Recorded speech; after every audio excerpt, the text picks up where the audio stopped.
85 million years ago, dinosaurs dominate the landscape. What land there is, for most of the planet is covered by water.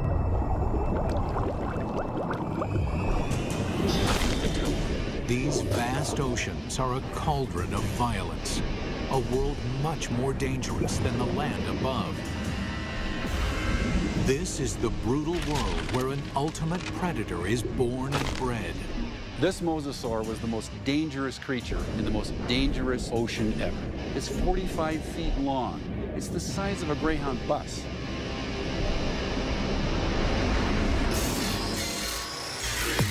Now a monster is resurrected inside a laboratory,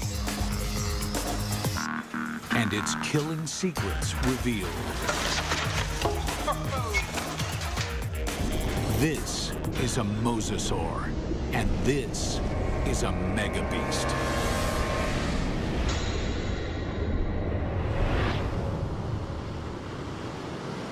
This is mosasaur country. At least it was.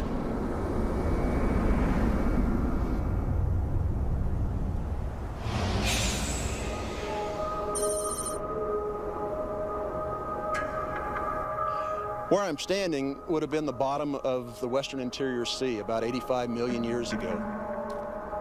Mike Everhart is one of the world's leading experts on mosasaurs.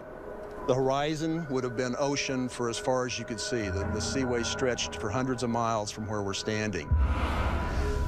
At this time, the climate is warmer, so there are no polar ice caps.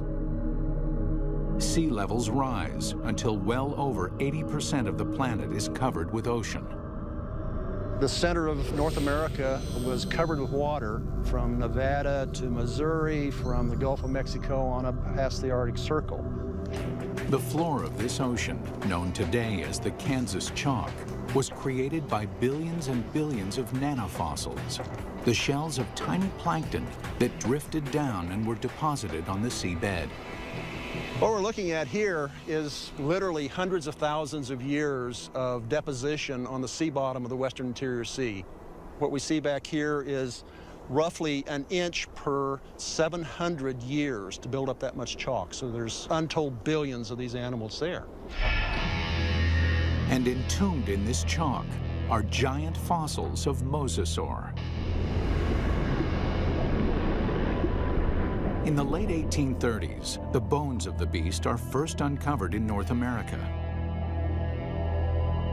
This is where the mystery of the mosasaur begins, because nobody can say just what this creature is. It is a question that first arises when a massive skull is found near the Meuse River in Holland. First guy who looked at it thought it was part of a fossil whale. It was also thought to be the jaws of a crocodile, a giant lizard, and one person even suggested it was a dragon slain by a medieval knight. A French paleontologist described it as a mosasaur, meaning Meuse River reptile. Eventually, the American bones are matched up with the earlier fossil find in Europe and correctly identified as a mosasaur. Over the next 80 years, as scientists begin the serious hunt for dinosaur fossils, a pattern emerges. In every corner of the globe, they find mosasaur bones. This points to one conclusion. No other predator has ever dominated the planet like the mosasaur. This guy weighed 8 tons. It could easily swallow a full-grown human male whole, just like a tater tot. Scientists investigating mosasaurs realized that nothing on Earth could have stopped them. It took a cosmic catastrophe to end their reign.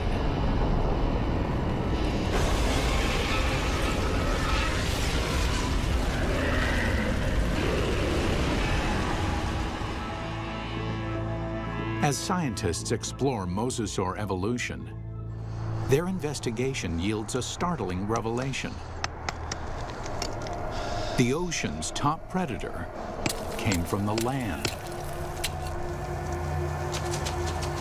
These sea monsters began their journey as tiny lizards at the mercy of giant dinosaurs. How they became colossal mosasaurs remains a mystery. Until 1989, when a fossil hunter named Van Turner finds a very unusual skeleton. Turner takes the fossil to Mike Polson, a paleontologist at Southern Methodist University. When Van came across the first pieces of Dallosaurus, he immediately recognized it as some sort of mosasaur. Named Dallosaurus after its discovery in Dallas, Texas, the bones were pieced together. Then, scientists connect the dots. Dallosaurus is an interim form, a missing link between mosasaurs and the tiny terrestrial lizards that are their ancestors. The lizards, dubbed Aegialosaurs, face a constant threat from the larger, fiercer dinosaurs. They flee to the ocean. 3 million years later, they evolve into Dallosaurus. Their toes evolve into webbed feet, so they can no longer function on land. In the span of 6 million years, they grow from a small 3-foot lizard into the giant 50-foot mosasaur.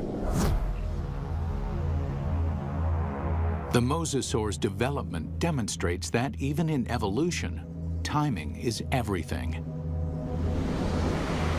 Warm temperatures and shallow seas create an abundant food chain in the ocean.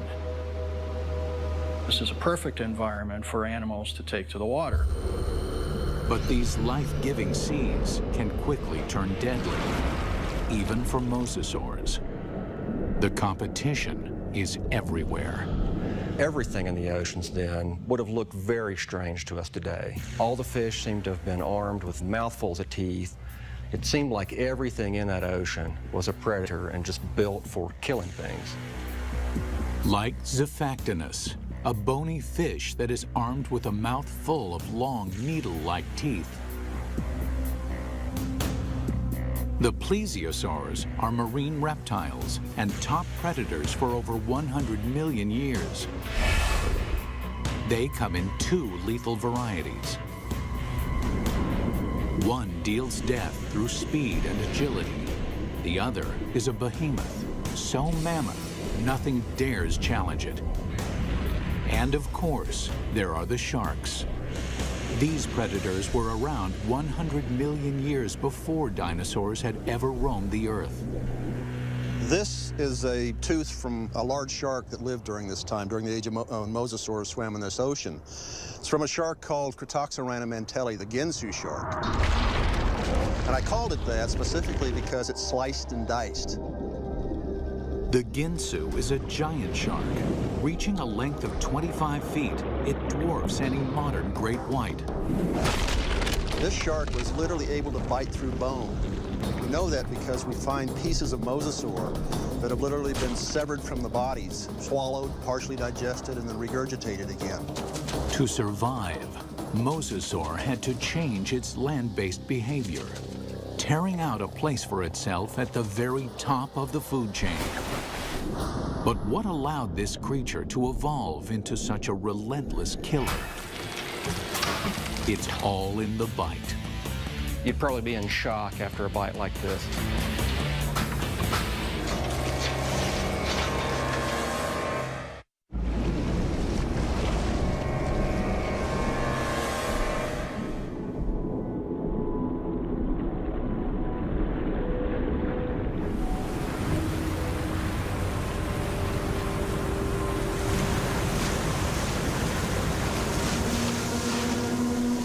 Taking her up!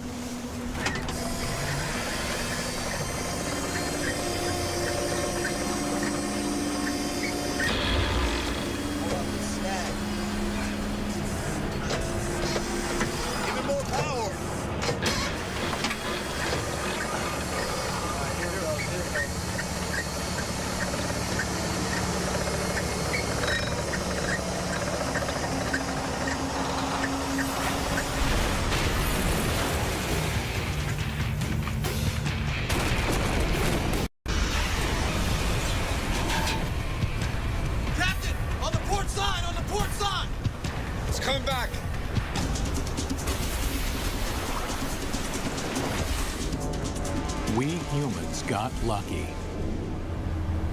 We managed to miss out on the mosasaur.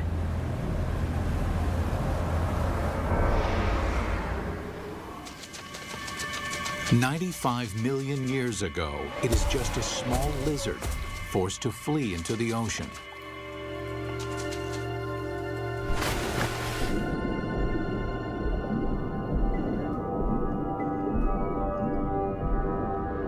Within 6 million years, it grows into one of the most successful predators of all time. But what made the mosasaur such a monster killer? Millions of years of evolution created a perfect formula for the perfect killer. This is how you make an apex predator. First and foremost, breathing. Like whales, mosasaurs can spend long hours submerged in the sea, but they still have to come up for air. And then there's food. Fish are nutritious, but they're fast and slippery. To catch them, mosasaurs must develop the skills of an efficient hunter. Another part of the formula, hearing. In the water, sound location becomes a prime method for hunting. Mosasaurs modify their terrestrial ear into a super amplification system that makes sounds 38 times louder.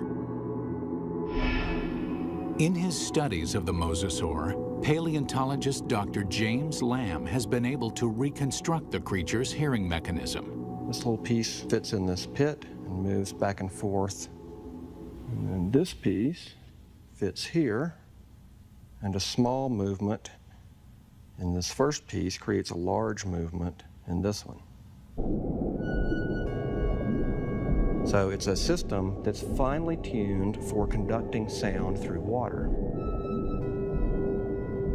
Even though sound can lead them to the prey, it's difficult to detect a target if it's in murky water. Here, mosasaur would have the advantage by using the keen sense of smell inherited from its land-based ancestors. A mosasaur like this would have had a tongue that would function exactly like a monitor lizard's tongue. The reason why the tongue is forked is so that the animal can smell in two different directions at the same time. This is smelling in stereo. One more addition to our killing formula: sonar. The last piece in the puzzle is this set of nerves that run down the side of the upper jaw and especially are concentrated here in the snout. And it's a system for detecting the pressure wave given off by the prey. Mosasaur uses this pressure wave sonar to hunt, much like modern killer whales use echolocation. All these adaptations mean mosasaur has a good chance of locating dinner, but they still have to catch it. And chasing down fast, elusive prey requires jet-like speed. So how does an 8-ton, 50-foot monster propel itself? This alligator has another piece of our formula: a massive tail. Along with crocodiles, gators have a long, flattened tail shape similar to mosasaurs.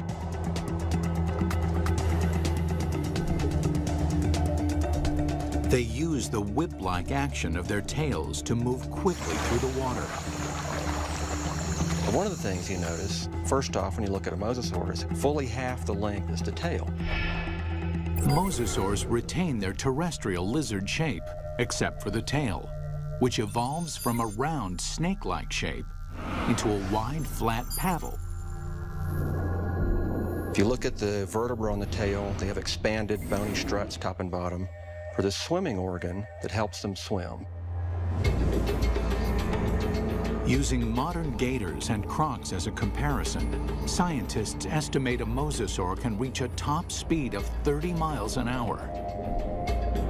Its whip-like tail is good for quick acceleration, but not sustained high-speed chases.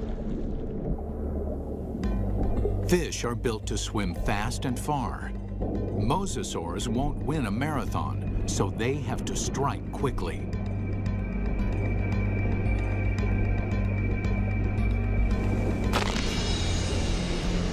Which means this enormous beast has to somehow hide its 50-foot body and ambush its prey.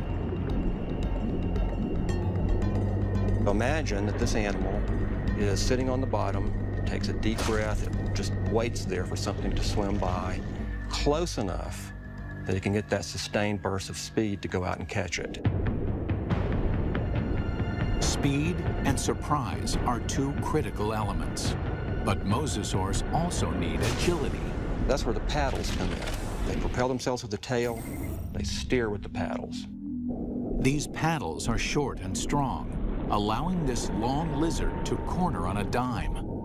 Like flaps on an airplane wing, the paddles create drag, which makes them turn. For mosasaurs to be successful underwater, there was one land-based trait they absolutely had to jettison: their sensitive inner ear. The inner ear controls a creature's sense of balance. For land-based predators, maintaining balance is critical. If they stumble, their prey escapes.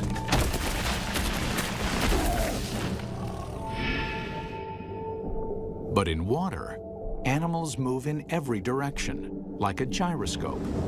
An animal with a sensitive inner ear can quickly become dizzy and disoriented. Over the millennia, the mosasaur's inner ear begins to dial down the sensitivity, allowing them to quickly twist and spin with no sickening side effects. These evolutionary refinements created a megabeast. The mosasaur can locate, chase, and catch its prey. But catching is not enough. The mosasaur has to eat. And the way that it eats is something that almost defies imagination. It's a prehistoric creature so vicious, it makes sharks seem cuddly. With jaws like steel, it's large enough to swallow a human in one bite. This underwater T-Rex is bred only to hunt and to kill. And across the oceans of planet Earth, this megabeast rules.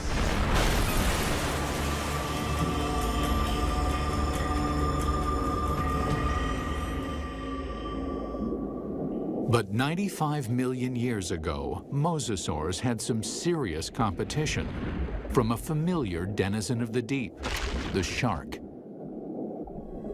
Prehistoric sharks, like their modern cousins, are vicious and durable, traveling vast distances, ripping apart any creature that gets in their way.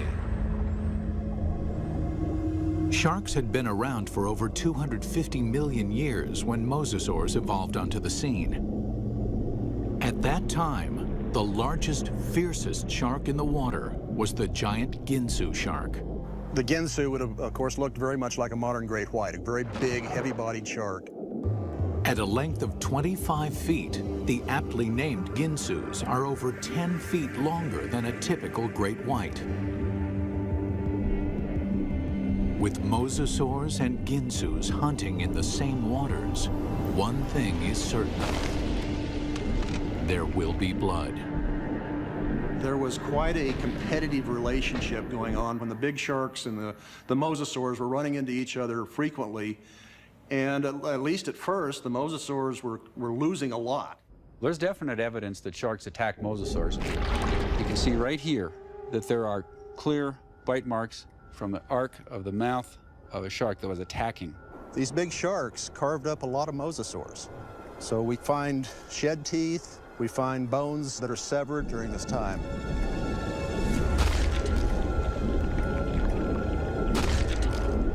While an adult mosasaur can hold its own against a Ginsu, there are other mosasaurs. Mosasaur couldn't do any of that. So what they've done is to basically make a toothed conveyor belt to help sort of tractor the prey down its throat.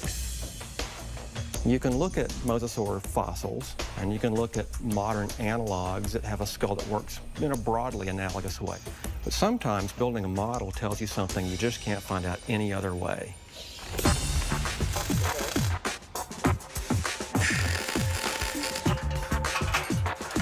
Dr. Lamb works with Real Effects in North Hollywood, California to build a life-size mosasaur skull, complete with a set of death-dealing jaws.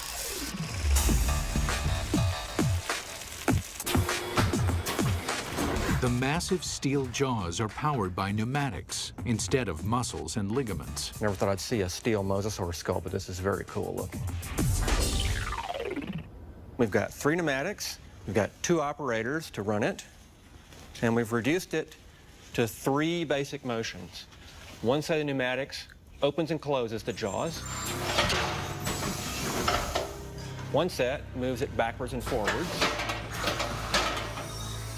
And the third set runs the pterygoids in the roof of the mouth. The pterygoids are the Terminator teeth. No other ocean predator has them. A second set of teeth running down the roof of the mouth. These are a truly fiendish adaptation. They actually work independently to move the prey backwards in the throat, and also to hold it still, to pin it down as it opens its mouth for the next bite. Now we see how these jaws worked in deadly concert. The bite, the ratcheting jaw, the Terminator teeth. Test 1. Find out what the mosasaur's first bite would do to any creature unlucky enough to get on the wrong end of these teeth. Mosasaurs had a really big bite. So we've got a piece of foam that would be about the same size as an 8 or 9 foot long shark, or maybe part of the neck of a long-necked plesiosaur. We're going to put it sideways in this mosasaur model's mouth and just see exactly what would have happened.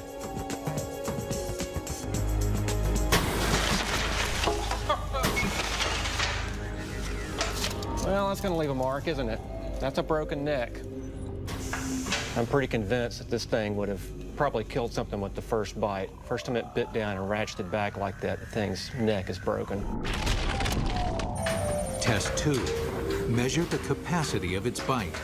Very simply, when our metal mosasaur chomps, how much ersatz meat goes into its mouth?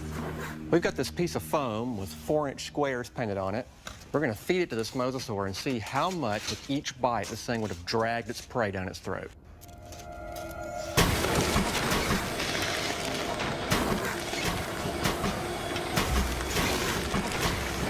In one bite, our mosasaur easily consumes 4 feet of flesh. That means this mosasaur could eat a 20-foot animal in 5 bites. Or an adult human in a single gulp. It's not just the size of the bite.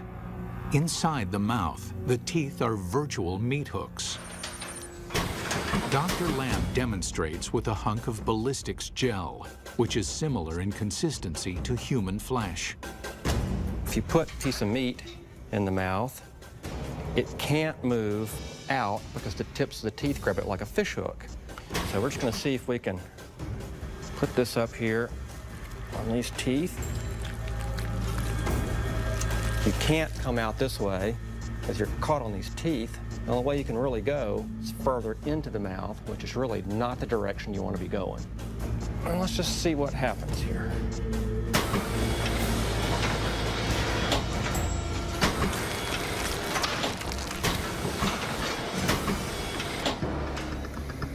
Well, I don't think there's any doubt that you wouldn't want to be a swimmer in a late Cretaceous ocean. You can actually see tooth marks where it just cut right through about 10 pounds of flesh like it was just butter. That would be nasty. The only good thing about this is that you'd probably be in shock after a bite like this, and maybe you wouldn't feel the rest of it. Final test. How the jaws perform eating simulated live prey. The first fish is immediately trapped on the barb-like teeth. And the rest? Well, straight down the old mosasaur hatch.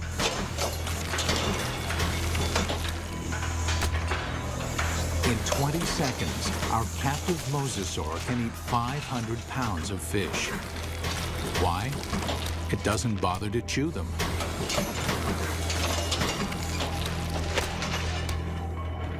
There's a rapidly vanishing cloud of red and a few scales, and that's all that's left of it.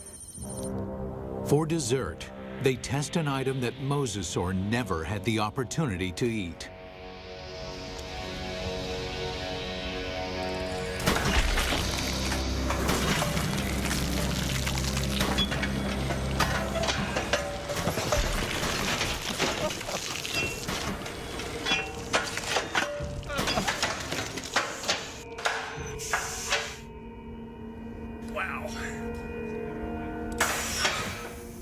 Well, I'm not sure what we learned by that, but that was quite satisfying.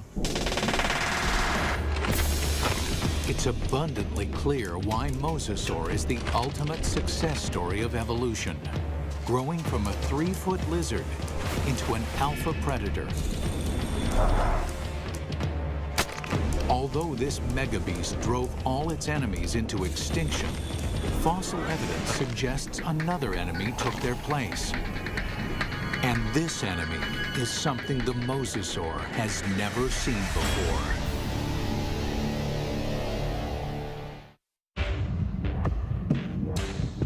From its humble beginnings as a 3-foot lizard, the mosasaur evolved into the most dominant megabeast the world has ever seen. Nothing in the ocean can kill it, let alone live with it. But the threat may have come from another direction. What we're looking at here is what I would like to call a paleo crime scene. It's a very old cold case file. Scientists studying mosasaur fossils find evidence of attacks on these giant reptiles. There's a healed bite mark here, this raised ridge. There's a second puncture wound here with this lip of reactive healed bone around it. There are 2 marks up here on the top of the skull, and it probably killed the animal fairly quickly. What animal is vicious enough to attack the deadliest creature in the sea? And we can measure the distance between those bites, and we can marry it up with the jaw of another larger mosasaur, and the teeth fit perfectly into those holes. It makes perfect sense.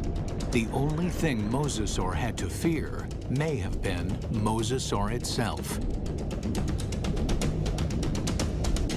Experts think that mosasaurs engaged in snout wrestling or face biting to establish dominance. We see really analogous behavior in modern saltwater crocs. Almost always the males, and they're defending a breeding or feeding territory.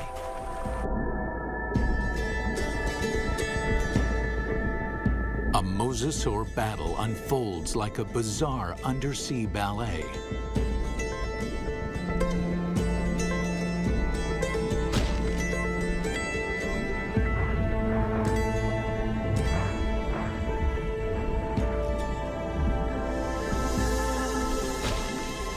When one establishes dominance, the other gives up and swims away. This type of competition is common animal behavior. But scientists uncover something shocking in this particular set of fossils. Evidence that suggests not simple predation, but something close to murder. We've got the fossil evidence that shows that mosasaurs killed other mosasaurs, and they didn't eat them. I mean, it wasn't for food. By looking at the damage on the skull, Everhart believes that this wrestling match turned deadly. The fossil evidence shows the dominant mosasaur clamps down on his opponent's skull. And as the skull of the mosasaur rolled to the side, these teeth pulled out and left these big drag marks across the bone, very deep wounds. Not only is the skull crushed, but evidence suggests the killer then broke the victim's neck. We found the neck laying off like this at a 45-degree angle to the skull. indicating that it's probably broken right up here next to the brain case. Not even great white sharks or saltwater crocs deliberately kill their own kind. They killed, kind of like humans, they killed for other reasons than for food. And mosasaurs were different in that regard. We don't see that in very many other animal groups. Still, scientists believe this gladiator-like behavior would not have caused the mosasaur to go extinct. In point of fact, they seem to thrive on violence. 70 million years ago, with no other competition in sight, mosasaurs continued to evolve, becoming even more diverse. There's well over 50 species of mosasaurs. They began moving from the ocean into freshwater, seeking prey in swamps, estuaries, and rivers. Nothing on Earth could have stopped these megabeasts. Nothing on Earth, that is. It took a 6-mile-wide chunk of rock that slammed into the Earth 65 million years ago to end the reign of the mosasaur. We're talking about something that released as much energy as every nuclear weapon on the planet, times 1,000, set off all at once. The magnitude of this blast causes a shockwave of earthquakes and volcanoes. Mega tsunamis race across the oceans. A cloud of superheated dust and molten rain fills the atmosphere, blocking out almost all of the sunlight. This devastates the food chain. 75% of the species on Earth are wiped out. With its food supply drastically reduced, the mosasaur is doomed. This cataclysmic event paved the way for the development of mammals and eventually humans. But what if the comet had missed? If mosasaurs had been allowed to thrive, how different would our world be? We wouldn't have any whales, or dolphins, or porpoises, or seals, or sea lions. The oceans and all its fish would belong to the mosasaurs. Bring her down. Fishermen would find very little to catch, if indeed there were humans on the planet at all. These would be very ferocious, very hungry, active marine animals that you wouldn't want to share your ocean with.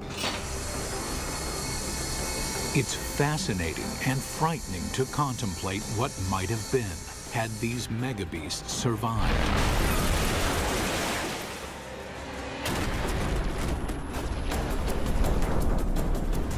The oceans of the world patrolled by these giant killing machines, 50 feet long, with jaws the size of T-Rex.